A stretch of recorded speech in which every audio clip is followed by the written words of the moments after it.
Did you know you can improve your physical and mental health right now at home for free?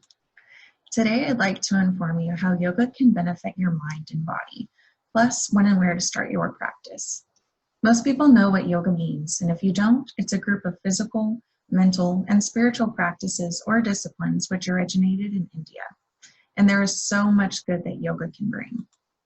I've been a yogi for over 10 years, and I'm often met with a common misconception that you must be flexible to practice yoga, and that is so false.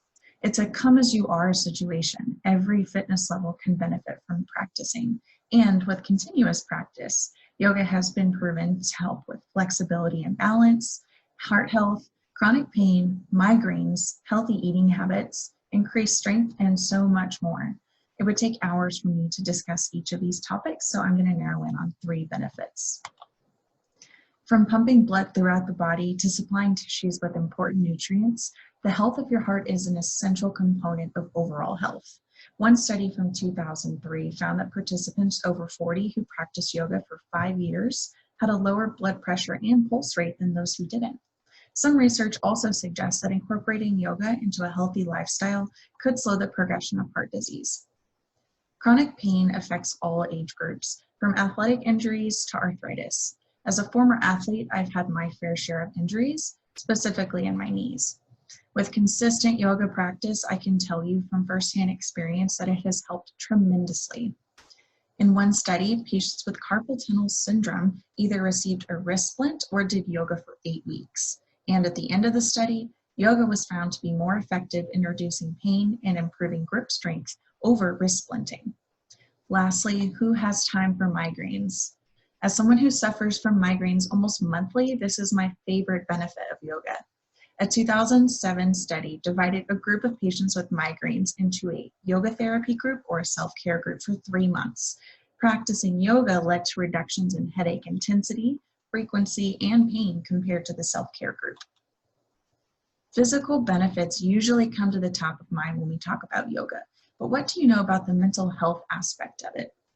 According to the American Psychological Association and researchers at Duke University, yoga has been shown to enhance social well-being through a sense of belonging to others and may improve the symptoms of anxiety, depression, attention deficit and hyperactivity, sleep disorders, and even schizophrenia. Today, I'd like to focus on anxiety, stress, and the quality of sleep. Yoga emphasizes the importance of being present in the moment and finding a sense of peace, which can help treat anxiety. One study followed women with PTSD, which is characterized by severe anxiety and fear following exposure to a traumatic event. After 2 months, the women who practiced just once a week had fewer symptoms of PTSD, and in fact, 52 of them no longer met the criteria for PTSD at all.